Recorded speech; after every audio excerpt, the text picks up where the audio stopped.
Hello, fantasy baseball fans. In this episode, we will look at the top 5 players whose fantasy stock has taken the biggest dive to start the season.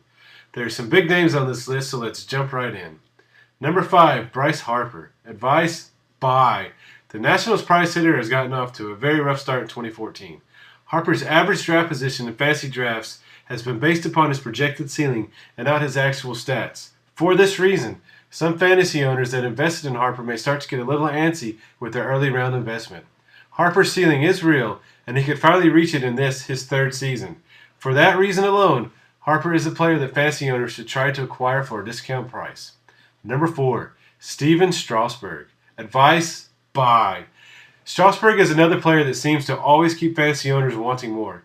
2014 is supposed to be the year that Strasburg finally gets off the leash, but the results have been pretty bad through his first 2 starts. If there is a Strasburg owner in your league that seems to be giving up on the Nationals prize starter, take advantage of this opportunity to buy low. Strasburg seems to be suffering from some bad luck and early season jitters more than anything else. Strasburg should be able to settle down over the next few starts and get into the groove that should send him sailing over the 200K barrier. Number 3, Albert Pujols. Advice: buy. Here we go again. Pujols is doing everything he can to cause fantasy owners to lose faith in him, yet I am refusing to give in to his will. Pujols was without a doubt the best hitter in baseball before he left St. Louis.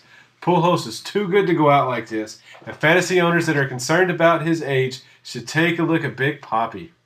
Pujols is only 34 years old, and while that may mean he is not likely to hit 40 home runs, it by no means would suggest that he can't hit 30 homers with a 300 batting average. Fantasy owners should try to buy low on Pujols now because the best hitter in the game is still young enough to put up Hall of Fame numbers. Number 2, Jim Johnson. Advice: sell. Johnson has been one of the league leaders in saves over the last few seasons, but he was roughed up over a stretch last year. It appears that he has not been able to completely get over his problems, and now fantasy owners that invested in Johnson are stuck in a pickle. The A's are a team that seem to find help out of nowhere, and there's a good chance that Johnson's leash is shorter than most fantasy owners expect. At this point, it appears the wise move is to sell Johnson now and then wait to pick up his replacement off the waiver wire. And number 1, Billy Hamilton. Advice: hold. Do not sell and wait 3 weeks to buy. Hamilton has done nothing but prove all the naysayers correct so far this season. But in Hamilton's defense, he started out the year facing the front end of arguably baseball's best rotation.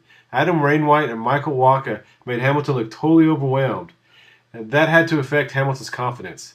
This is not the start Hamilton owners wanted, but it makes for a great time to try and buy low on the speedster and rotisserie leagues. The Reds are not going to give up on Hamilton that easily, and he should be able to regain some confidence after the Reds get past the top-notch pitching staffs of the Cardinals and the Rays.